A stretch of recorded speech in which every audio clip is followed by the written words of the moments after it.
यहाँ पर जब वो आए और ये शंकराचार्य वगैरह ने जो, और ये शंकराचार्य और ये मुसलमान आक्रमणकारी ये मिल गए, इन दोनों ने मिलकर कहा कि भी हम तुम्हारी मदद करते हैं। हिंदुस्तान पर जितने आक्रमण हुए हैं वो बुलाए गए हैं लोग, और बुलाने वाले मैं इतिहास के माध्यम से इसको बहस कर सकता हूँ। जितने बाहर से हमलावर आए हैं वो बुलाए गए हैं, और बुलाने वाले हमेशा ब्राह्मण थे। वजह क्या थी? ब्राह्मण पुरोहित है और क्षत्रिय का दुश्मन है। परशुराम की कहानियाँ वगैरह जो हैं आप इतना जानते हैं। ब्राह्मण की और क्षत्रिय की नेचुरल दुश्मनी है, तो वो पुरोहित होकर भी अपने राजा का दुश्मन है। पुरोहित होकर भी वो अपने राजा के विरुद्ध प्रचार करता है गांव में, ये अन्यायी हो गया है, ये धर्म का आचरण नहीं करता है, ये तो इससे बड़ा कष्ट आएगा, विपदा आ जाएंगी प्राकृतिक, वो उसके खिलाफ ऐसा करता था। और वो किसी न किसी बात पर नाराज़ हो जाता था। कभी दान कम दिया, लड़की की शादी, वो कहने लगे इस दान में मुझे अपनी लड़की दे दो। ये सारी कहानियाँ हैं, अगर विचार करो तो 70-80 साल का पुरोहित है, वो हवन करा रहा है और दक्षिणा में कहता है कि मुझे अपनी 16 साल की लड़की दे दो। कोई भी राजा मजबूर हो जाता था, इनकार नहीं कर सकता था, और फिर भी अगर किसी ने किया तो वो धर्म विरोधी उसका कार्य हो गया। तो उसके नाराज़ होने के बहुत कारण थे। इसलिए अपने राजा का विरोध इस हद तक था कि वो चाहता था कि ये ख़त्म हो जाए। तो ख़त्म करने के या तो उसके बेटे को, भाई को उकसा दो, उसको मरवा दो, या फिर बाहर वाले को बुलवा दो। ये जितने भी बाहर से हमलावर आए हैं ये सारे के सारे बुलाए गए हैं, और उनका जो राज पुरोहित थे उनके द्वारा बुलाए गए हैं। तो उस हिसाब से यहाँ जब आए तो इन्होंने 2 काम किए। पहले तो बौद्धों को वैसे मारा, बुद्ध विहारों को लूटा। बुद्ध विहार बहुत बड़े बड़े यानी कंस्ट्रक्शंस होते थे, बहुत बड़े बड़े। उस वक़्त तक हिंदुओं के पास जो पद्धति थी अपने धर्म को मानने वाली, वो यज्ञ की थी। मंदिर नहीं होते थे। वो एक वेदी रखी, उसमें वो सामग्री डाली, लकड़ी डाली, घी डाला, उनका वो था। तो मूर्ति पूजा सबसे पहले बुद्ध से शुरू हुई, और मूर्ति पूजा यहाँ पर विहारों में थी। विहार इन्होंने ध्वस्त करा दिए, और कुछ विहार जब वो कमज़ोर हो गए तो इनको उन्होंने उनके साथ, मुसलमान राजाओं के साथ मिलकर उनको कन्वर्ट करा लिया। एक ये ऐसी चीज़ें आती रहती हैं, आप जानते हैं। कहीं भी आप चले जाओ, जो सबसे बड़ा मंदिर है, चाहे वो तिरुपति का है, चाहे जगन्नाथ का है, ये सारे के सारे पुराने बुद्ध विहार हैं। तो उन बुद्ध विहारों को इन्होंने काबू कर लिया। उनमें जो नन्स थीं, भिक्षुणियाँ, उनको हमलावर अपने साथ ले गए, चाहे उनको यानी मारा, काटा, बुरा व्यवहार किया। तो उनका वो बौद्धों का नेतृत्व खत्म हो गया, जो इम्पोर्टेंट बात करने की है। लीडर सारे के सारे मर गए, चले गए या भाग गए।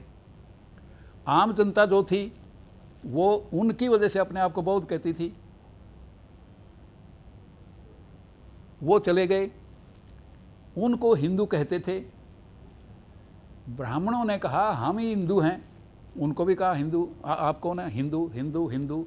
बौद्धों वाला नाम उस वक़्त के ब्राह्मणों ने अपना लिया, और उनके ये जो यानी जो 4 वर्ण कहते हैं, 4 वर्ण नहीं है। क्षत्रिय ब्राह्मण का बॉडीगार्ड है, वो बराबर का आदमी नहीं है। और वैश्य जो है ब्राह्मण की धन की बोरी है, उसके बराबर का नहीं है, वो साधन है दोनों। इसका मतलब है हिंदू धर्म नहीं है, हिंदू नाम ही गलत है। हिंदू शब्द मैं रिपीट करूँगा, ये बौद्धों का नाम था, और जब उनका नेतृत्व ख़त्म कर लिया तो वो नाम इन्होंने अपना लिया। दूसरी इम्पॉर्टेंट बात मैं फेसबुक पर कह भी चुका हूँ कि आज किसी भी ब्राह्मण, शर्मा नाम आप देखें, कहते हैं जी ब्राह्मण है, अजी शर्मा है, जी ब्राह्मण है, शर्मा है। मैंने कहा है और यहाँ आज कह रहा हूँ, ये शब्द भी उन्होंने बौद्धों से ले लिया। बुद्ध जब बोलते थे तो जिस तरह से कहते हैं, हम कहें कि देवियों और सज्जनों, तो जब ऐसे कहते हैं तो वो कहा करते थे ब्राह्मणों और शर्मणों। ब्राह्मण जो थे हिंदू, उस तथाकथित हिंदू धर्म के जो धार्मिक लीडर थे वो ब्राह्मण थे, और बौद्धों के जो लीडर थे वो शर्मण थे। तो बुद्ध जब लेक्चर देते हैं तो कहते हैं ब्राह्मणों और शर्मणों। तो शर्मणों को तो उन्होंने ख़त्म करवा दिया, मरवा दिया, और लोगों को ये कहा कि भी कोई बात नहीं, हम एक ही हैं, तुम्हारा ध्यान करेंगे, वो करेंगे, उसको ऐसा करके वो शर्मण नाम भी इन्होंने अपना लिया, शर्मा। दो सबूत हो गए कि शर्मा जिसका नाम है वो भी बौद्ध था, और किसी बौद्ध का कन्वर्शन फॉर्मली हुआ नहीं है, इसलिए बौद्ध है। तो अब जो बाबा साहब ने बुद्ध धर्म को अपना कर और बाद में ये जो प्रथा हमने शुरू कर ली कि जी बौद्ध बनो, बौद्ध बनो, बौद्ध बनो। बौद्ध बनने की क्या ज़रूरत है, आप तो हैं ही पहले से। आप इस बात को समझना है। बुद्ध आखिर में क्या जोर देते हैं? प्रबुद्ध होना, ऑल नोइंग होना। आपने सिर्फ अंडरस्टैंड करना है, you know it and you are bored. आप जब 90% पॉपुलेशन आपकी है या 85% है, 85% को अगर आप समझा देते हैं ये बात कि आप बौद्ध हैं ही और थे ही, आप तथाकथित हिंदू हैं ही नहीं, वैदिक धर्म वाले हैं ही नहीं, वर्ण व्यवस्था आपके ऊपर लागू नहीं होती, तो अगर आपका प्रचार सशक्त हो जाता है तो क्या ये कामयाब नहीं हो सकता? भारत का वास्तविक इतिहास 6000 साल पहले आरंभ होने के प्रमाण उस सभ्यता के अवशेषों में मिलते हैं जिसको जाति पाति के कर्णधारों ने सिंधु घाटी का नाम दिया है। उस सभ्यता के अवशेष सिंध प्रांत से आरंभ होकर महाराष्ट्र तक फैले पड़े हैं। यदि भारतीय विश्वविद्यालयों का वास्तविक संचालन 90% जनसंख्या का प्रतिनिधित्व करने वाले आम आदमी के हाथ में होता तो वह जाति विशेष के दल दल से निकलकर देश हित में प्राचीन भारतीय सभ्यता का नाम देता। उसको सिंधु घाटी का नाम देने के कारण उसका श्रेय आज पाकिस्तान को ही जा सकता है। मोहनजोदड़ो और हड़प्पा की खुदाई 1920 के आसपास हुई थी। उस समय इंडियन नेशनल कॉन्फ्रेंस और अंग्रेजी साम्राज्य के बीच नेशनल कांग्रेस और अंग्रेजी साम्राज्य के बीच अच्छा तालमेल चल रहा था। 1912 में नई दिल्ली राजधानी की नींव रखी जा चुकी थी। तब पंडित मोतीलाल नेहरू को किंग्सवे कैंप के विशाल मैदान में लगे शाही कैंप में अत्यंत प्रमुख शाही मेहमान थे। 1913 में रविंद्रनाथ ठाकुर को नोबेल पुरस्कार मिल चुका था। 1915 में महात्मा गांधी वैश्य को दक्षिणी अफ्रीका में रहते समय अंग्रेजी साम्राज्य की अत्यंत प्रकृष्ट सेवाओं के उपलक्ष्य में कैसर द हिंद गोल्ड मेडल भी प्राप्त हो चुका था।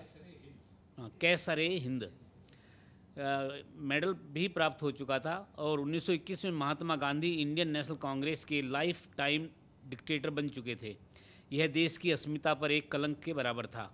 मनुस्मृति के विधान अनुसार साम्राज्य के साथ गुप्त समझौते के अधीन ब्राह्मणों को शिक्षा, धर्म और न्याय संबंधी विशेष अधिकार, क्षत्रियों को शस्त्रधारी फौज और पुलिस की कमान और वैश्यों को धन के उपार्जन तथा वितरण के विशेषाधिकार दिए जा चुके थे, और शूद्रों को लैंड सेटलमेंट के अधीन हर प्रकार के अधिकार से वंचित रखते हुए उक्त तीनों वर्णों के दास के रूप में अंग्रेज़ों के साथ इसी मिली भगत के कारण स्थापित किया जा चुका था। इस प्रकार हिंदू नेतृत्व अंग्रेज़ों का गुलाम होते हुए भी 90% आम जनता का स्वामी बनाया जा चुका था। आम जनता के निचले स्तर पर मूल निवासियों के नीचे और बस्तियों से बाहर अछूत बनाकर रखा गया था। विश्लेषणात्मक दृष्टि से देखा जाए तो आम जनता को शूद्र वर्ग में उन लोगों को रखा गया था जो पहले इस प्रकार के बौद्ध थे जिन्होंने स्वयं को वैदिक धर्म के अनुयायी या ब्राह्मणों का पिट्ठू मानने से इनकार कर दिया था, या ब्राह्मण धर्म से अपने खोए सम्मान को दोबारा हासिल करने के लिए लंबा संघर्ष जारी रखा था। कहना न होगा कि क्षत्रियों और वैश्यों ने इस प्रकार के सम्मान की भावना की अभिव्यक्ति दिखाने की गलती नहीं की थी। प्राचीन बौद्ध कभी वैदिक धर्मी नहीं बने। देख चुके हैं कि छल कपट के बल पर सारी बौद्ध जनता को वैदिक धर्म की दीक्षा बिना दिलाए ही बौद्ध जनता को वैदिक धर्म मान लिया गया, जिनको पहले ही बुत पूजक होने के नाते हिंदू कहा जाता था। संसार में इस प्रकार के छल का दूसरा उदाहरण मिलना आसान नहीं है, जिसमें एक धर्म के लोगों ने उनका नाम ही चुरा लिया हो, परंतु उन्होंने स्वयं ही ऐसा आचरण फिर दोहराया जब बौद्ध शर्मणों का नाम चुराकर ब्राह्मणों ने स्वयं को शर्मा कहना आरंभ कर दिया। मुस्लिम साम्राज्य की स्थापना और भारत में वैदिक धर्म का पुनरुत्थान का चोली दामन का साथ था। उसका एक और कारण यह था कि मुस्लिम शासकों ने इनाम के रूप में और ब्राह्मण पुरोहितों की प्रार्थना पर उनको हिंदू जनता पर मनुस्मृति के आधार पर मनमानी करने की छूट मिल गई। इनकी मिलीभगत सूफी मत और हिंदू भक्ति काल से भी स्पष्ट है। औरंगजेब के भाई दारा सिकोह के द्वारा मुस्लिम देशों की सहायता से लोप हुए 200 उपनिषद को ढूंढकर ब्राह्मणों को सौंप देना भी यही सिद्ध करता है। इस्लाम ने बुद्ध पूजकों या बौद्धों को हिंदू माना। जैसा कि बताया जा चुका है, पहल इस्लाम ने बुद्ध पूजकों या बौद्धों को हिंदू माना था। ब्राह्मणों और मुसलमान आक्रमणकारियों ने मिलकर बौद्ध भिक्षुओं और बुद्ध को पहचान देने वाली धरोहरों को नष्ट किया। जब तक सारे देशवासियों को ही हिंदू कहा जाने लगा था। बौद्धों के नेतृत्व के समाप्त होने के पश्चात बौद्ध भिक्षुओं भिक्षुणियों को मारा या दास और दासियां बनाया गया और साथ ही बौद्ध विहारों को लूटा और ध्वस्त किया गया। जो बाकी बौद्ध उपासक बचे उनको ब्राह्मणों ने बनावटी सहानुभूति दिखाकर अपनी वर्ण व्यवस्था में स्थान दे दिया। दूसरी ओर सभी बौद्ध मान्यताओं को अपना लिया। साथ ही बचे विहारों में बुद्ध की प्रतिमाओं के बराबर में अपने देवी देवताओं की प्रतिमाएं भी स्थापित कर दी। इस प्रकार बौद्ध उपासकों को औपचारिक रूप में धर्म परिवर्तन कराए उनको अपने अनुयायी बताने लगे। वैदिकों ने बुद्ध के मध्यम मार्ग का भी खुलकर प्रयोग किया, जो इन बातों से स्पष्ट है। नंबर 1, बुद्ध को भगवान कहा जाता था। वैदिकों ने अपने सभी देवताओं को भगवान कहना शुरू कर दिया। 2, बुद्ध स्वयं को आर्य कहते थे। वैदिकों ने भी यह पद्धति अपना ली। 3, बुद्ध ने स्त्री का सम्मान किया तो वैदिकों ने भी उसको देवी की उपाधि दे दी। 4, बुद्ध ने अपने मार्ग को धम्म सनातन कहा है तो वैदिकों ने भी वैदिक धर्म को सनातन धर्म कह डाला। 5, बुद्ध की मूर्तियों की पूजा होती थी तो वैदिकों ने भी अपने देवताओं की मूर्तियां बना ली। 6, बुद्ध विहारों की नकल करके वैदिकों ने भी भव्य मंदिर बना लिए। 7, बुद्ध ने क्रांति का आरंभ मध्यम मार्ग से किया तो वैदिकों ने भी अब तक उस मार्ग को नहीं छोड़ा है और दूसरे धर्मों को भारत में ही पनपने दिया है। पनपने नहीं दिया है। इस्लाम पहले मुख्य रूप से बौद्ध धर्म विरोधी था। मूर्ति पूजा के लिए फारसी शब्द बुत परस्ती है। मध्य एशिया में सबसे पहले बुद्ध के बुत बने थे। वे उस समय बने थे जब लगभग 300 ईसा पूर्व में अशोक मौर्य ने बुद्ध धर्म का प्रचार भारत देश से बाहर किया था। जिस प्रकार आज के कश्मीर इलाके में घर को दर और भारत को भारत बोला जाता है,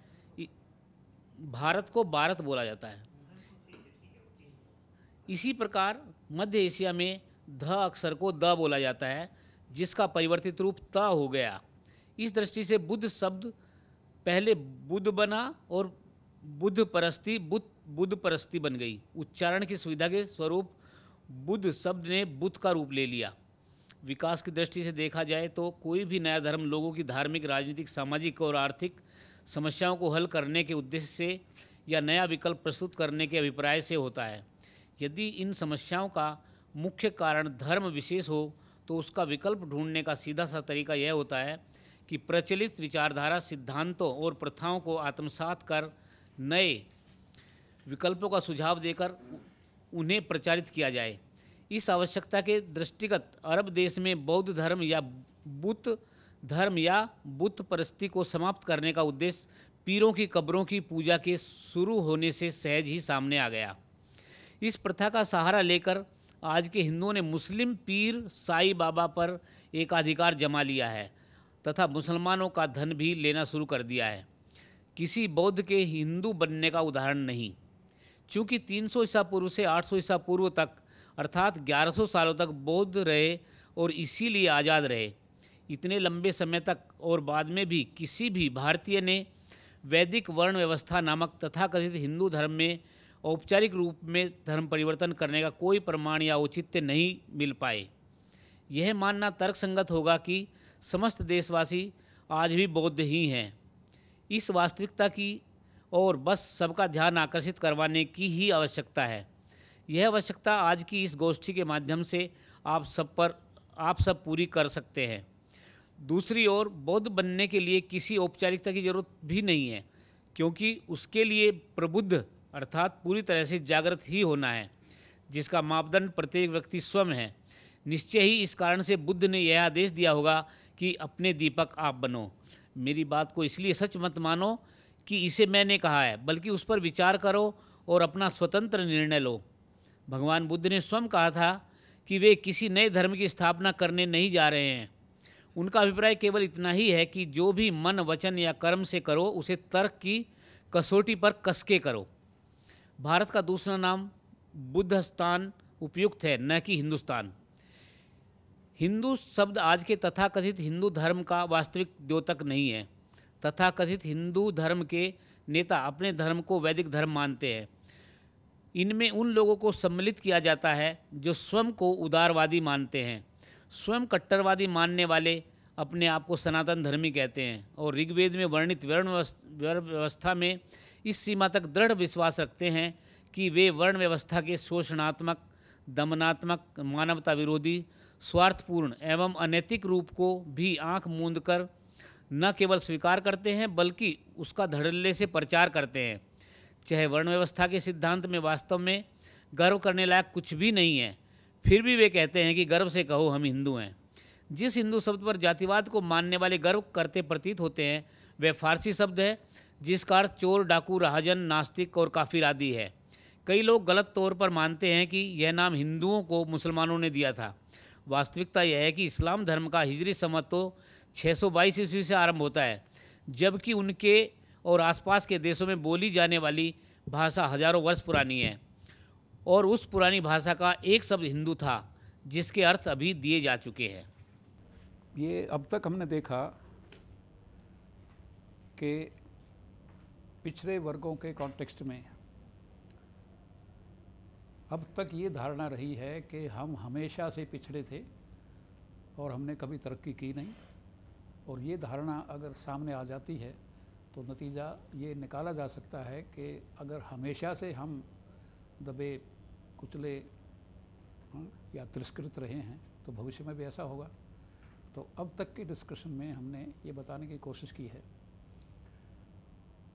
कि महाभारत युद्ध जब भी हुआ है और गीता में जो बताया गया है कि धर्म की गलानी हो गई है, इसका मतलब वर्ण व्यवस्था या वैदिक धर्म खत्म हो गया है,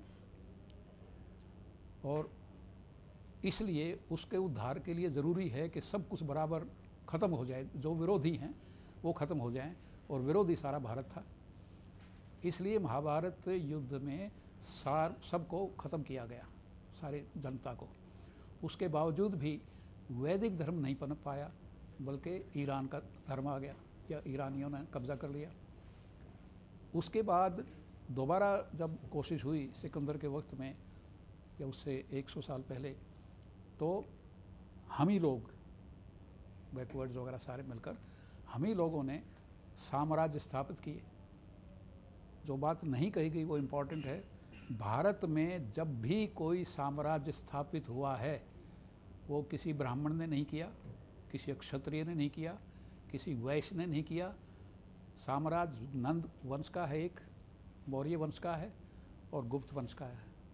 ये तीनों वंश बैकवर्ड्स के हैं। इसका मतलब शूद्र लोग साम्राज्य कब स्थापित कर सकते हैं, जबकि वैदिक धर्म या वर्ण आश्रम धर्म समाप्त हो जाए। तो ये समाप्ति हमने बताया कि 1100 साल तक रही है। तो हमारा जो भूतकाल है उसमें भी उतार चढ़ाव होता रहा है, कभी इधर कभी उधर कभी उधर। और अब जो है, जो ये हमारा टॉपिक है कि बाबा साहब ना यानी बौद्ध धर्म का और पिछड़े वर्गों का उत्थान, इसका ताल्लुक क्या है? मतलब बौद्ध धर्म की मार्फत पिछड़ों का कल्याण कैसे होना चाहिए, इसका इतिहास में जाने की ज़रूरत है। इतिहास में हमने ये बताया है कि बाबा साहब ने जब अपना कार्य शुरू किया और राउंड टेबल कॉन्फ्रेंस का आरंभ हो गया, और उसमें उस वक्त डिप्रेस्ड क्लासेस कहते थे, दलित कह लो, पिछड़े कह लो, एक ही बात है। तो उनका नुमाइंदा के रूप में अंग्रेज़ साम्राज्य ने उनको निमंत्रण दिया। तो ये और एक श्रीनिवासन राय बहादुर से, तो ये दो आदमियों को रिप्रेजेंटेटिव के रूप में चुना गया। और वहाँ पर डॉक्टर साहब ने ये सिद्ध करने की कोशिश की, और जिसमें कामयाब भी रहे, कि अगर अंग्रेज़ों तुम यहाँ से छोड़कर चले गए तो तुमने जो व्यवस्था बना रखी है वो ये बना रखी है कि आज भी हम ज़मीन के नीचे दबे हुए हैं, और आपके होते हुए मैं बंद करना चाहता था, इसको हुआ नहीं कुछ। हाँ, तो जैसी सख्त भाषा डॉक्टर अंबेडकर ने अंग्रेज़ों के खिलाफ की, ये बहुत इम्पोर्टेंट पॉइंट है मेरे हिसाब से, उतनी सख्त भाषा वहाँ पर शामिल होने वाले किसी आदमी ने नहीं की। ना 595 रियासतें थी, उनमें किसी राजा ने नहीं की। जितनी पॉलिटिकल पार्टियाँ थी उन्होंने नहीं की, मुसलमानों ने नहीं की, हिंदुओं ने नहीं की, कांग्रेस ने नहीं की, गांधी ने नहीं की, किसी ने भी नहीं की। लेकिन डॉक्टर अंबेडकर ने, ये मतलब डॉक्टर अंबेडकर की पुस्तकों में ये स्पष्ट लिखा है। उन्होंने कहा ऐसा जिससे रोंगटे खड़े हो गए सब सुनने वालों के, अंग्रेज़ों के भी और यहाँ वालों के भी, कि अंग्रेज़ों जब आप लोग यहाँ आए और अपना साम्राज्य स्थापित किया, हम भूखे थे, नंगे थे, आज भी हैं। हम बेइज्जत थे, आज भी हैं। उस वक्त भी बस्तियों में रहते थे बाहर, और हम पूरे शहरी नहीं थे, आज भी नहीं हैं। तो जो बातें थी उन्होंने कहा, उस वक्त भी हम अनपढ़ थे, आज भी हैं। उस वक्त स्कूलों में दाखिल नहीं हो सकते थे, आज भी नहीं हो सकते। उस वक्त हमें कोई भी वेलफेयर की सुविधा हासिल नहीं थी, आज भी नहीं है। इस लिहाज से मैं आप लोगों से पूछना चाहता हूँ कि आप के बारे में हम क्यों चाहें कि आप यहाँ टिके रहो। बहुत इम्पोर्टेंट पॉइंट है ये। हम क्यों चाहें, हमारे काम के तो आप हैं नहीं, इसलिए आपका यहाँ से चले जाना ही बढ़िया है। आप जाओ, शौक़ से जाओ, मर्जी से जाओ, ज़बरदस्ती से जाओ, लेकिन जाना है आप जाइए। लेकिन जाते हुए हमें सेफ गार्ड देकर जाओ कि जो व्यवस्था आपने, और इनके साथ इसको अंग्रेज़ी का शब्द होता है हेजीमोनिक, मतलब ऐसा रिलेशनशिप पैदा कर लो जिसमें आपका भी फ़ायदा और मेरा भी फ़ायदा। जब समझौता होता है ना, जिस तरह एक आदमी पैसे दे देता है, दूसरा मकान दे देता है, तो बराबर हो गए। तो उस तरह से इनकी हेजिमोनिक रिलेशनशिप तीनों वर्णों के साथ अंग्रेज़ों ने किया। ब्राह्मणों को कहा कि ब्राह्मणों को कहा किस शर्त पर तुम हमें बर्दाश्त कर सकते हो। उन्होंने मनुस्मृति के हिसाब से कह दिया, हमें न्याय और एजुकेशन और धार्मिक ये टोटल पावर दे दो और हम आपका विरोध नहीं करेंगे। क्षत्रियों से कहा कि तुम क्या चाहते हो, सलाहकार तो ब्राह्मण ही थे। उन्होंने कहा कि हमें शस्त्र धारण करने वाले जितने संबंध है पुलिस के, फौज के, वो दे दो, फिर हम आपके लिए समस्या खड़ी नहीं करेंगे। वैश्यों से कहा, उन्होंने कहा ये सोर्स तो एक ही था। उनको कहा कि हमें वितरण, धन का वितरण, धन को कमाना और उसका वितरण, ये पावर हमें दे दो। और शूद्रों को कंसल्ट करने की ज़रूरत ही नहीं थी। और मनुस्मृति के मुताबिक क्या था कि ये 90% लोग जो हैं इन 10% की सेवा करेंगे। तो ये उन्होंने ये शर्त रख दी कि इनके ऊपर हमारा अधिकार हो, आप हमारे मालिक हैं, रहो, लेकिन हम इनके मालिक रहेंगे। ये अंग्रेज़ों के साथ समझौता हो गया। उसके बाद जो एक जिस तरह कल टीवी पर आ रहा था, उसमें हथियार दिखा रखे हैं क्रांतिकारियों के, छोटे बड़े आज बन ही नहीं सकते ऐसा करते। इसका मतलब हम टीवी वाले कभी कभी ये दिखाते हैं कि क्रांतिकारियों ने अंग्रेज़ों के साथ ऐसी लड़ाई लड़ी कि वो डर के मारे भाग गए। क्रांतिकारियों के डर से अंग्रेज़ नहीं भागे, क्योंकि क्रांतिकारियों को तो कांग्रेस ने और गांधी ने क्या बोलते हैं उसको, निरस्त कर दिया। जब इनका समझौता हो गया, कांग्रेस जो 1885 में पैदा हुई, तो वो एक एडवाइजरी कमेटी के रूप में थी, अंग्रेज़ों की एडवाइजरी कमेटी थी कि भी लोगों में किस बात को लेकर गुस्सा है, क्या आप चाहते हैं, ताकि लोगों में थोड़ा सा टॉलरेंस, सेंस ऑफ टॉलरेंस आए। तो उस काम के लिए पैदा की गई थी। ये भी नोट करने की बात है कि पहले 20 साल तक कांग्रेस में कोई हिंदू प्रेसिडेंट नहीं आया। इतिहास यानी किताबें पढ़ते तो सब लोग हैं, लेकिन पढ़ने का भी तरीका होता है। तो मेरे अध्ययन के अनुसार पहले 20 साल तक कोई हिंदू कांग्रेस का प्रेसिडेंट नहीं बना। 7 तो बने यूरोपियन और अगले 4-5 बने पारसी और इसी तरह से और कोई होगा, लेकिन हिंदू कोई नहीं था। मतलब शेड्यूल कास्ट या ये जो है बैकवर्ड्स में, इनमें से तो सवाल ही पैदा नहीं होता। ब्राह्मण कोई नहीं रहा 20 साल तक, क्षत्रिय नहीं रहा, वैश्य नहीं रहा। तो शुरू में ये हिंदुओं की जमायत नहीं थी। 1900 यानी 20 साल के बाद आ गया 1905। 1905 में लॉर्ड कर्जन था, तो कर्जन के वक्त तक ये हुआ और उसके बाद ये हिंदुओं का इसमें पदार्पण हुआ। उस वक्त आगे ये हुआ कि हिंदुओं की यानी जो हिंदू महासभा और कांग्रेस और आरएसएस शायद 1925 में बना, ये 1934 तक अपना प्लेटफॉर्म शेयर करते रहे। इसका मतलब हिंदू महासभा या आज का बीजेपी और कांग्रेस, इनका समझौता 1934 साल तक रहा। एक ही प्लेटफॉर्म से काम करते थे। आरएसएस भी। इसके अलावा हाँ, मतलब 1922 को छोड़िए आप, 1934 तक। हिंदू महासभा बना 1922। ओके, इसका मतलब है वो बना भी तो उन्हीं में से। इसका मतलब जितनी भी कांग्रेस की एज 1934 तक रही, 34 में आप 15 और जोड़ दीजिए, 49 ईयर्स तक ये एक दूसरे के प्लेटफॉर्म पर काम करते रहे। पंडित गोविंद क्या है वो, मालवीय जो था, साइमल्टेनियसली हिंदू महासभा का भी प्रेसिडेंट था और कांग्रेस का भी प्रेसिडेंट था। ये हिस्टोरिकल फैक्ट्स हैं। इसका मतलब है हिंदू महासभा के लोग कांग्रेसी थे। आरएसएस को बनाने वाला हेडगेवार था, हेडगेवार, और हेडगेवार जो है वो भी कांग्रेसी था और गांधी का एसोसिएट था। 1934 में ये अलग हुए हैं।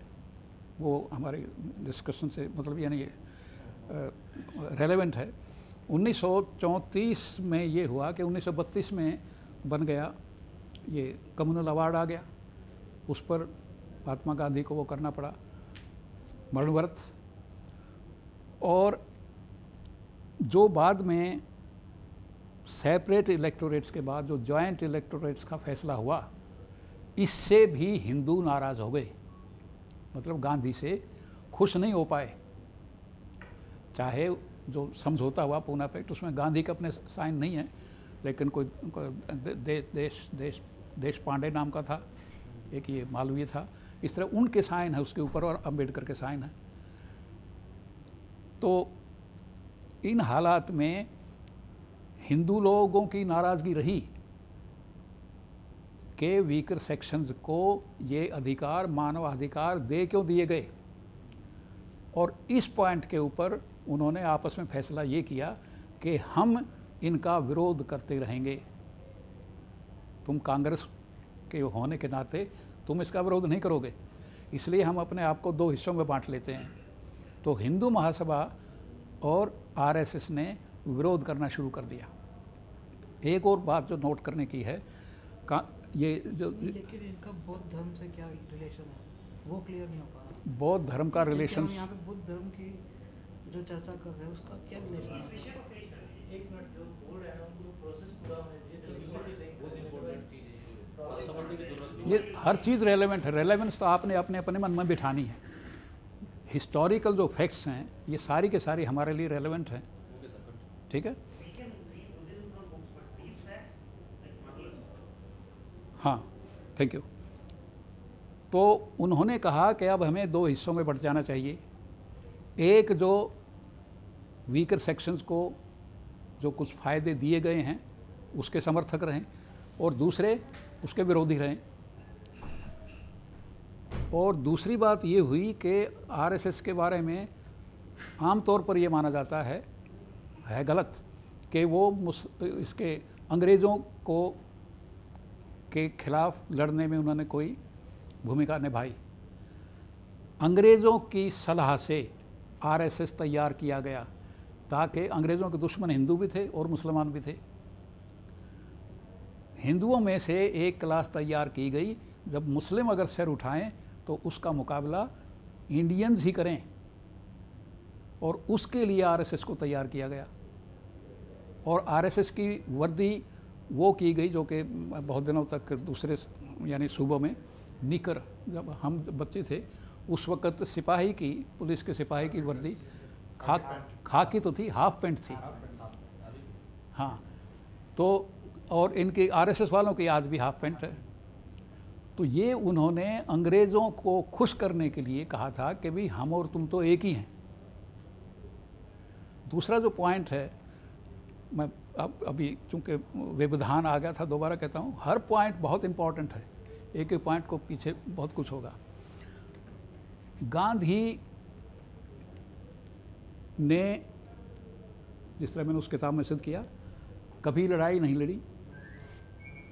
1915 में जब आते हैं, जैसे बताया जा चुका है कि Kaisar-i-Hind gold medal for most outstanding services of Gandhi for the British Empire while staying in Africa. और उसकी जो साइटेशन है, आप अगर मिल जाए किताब, मुल्क राज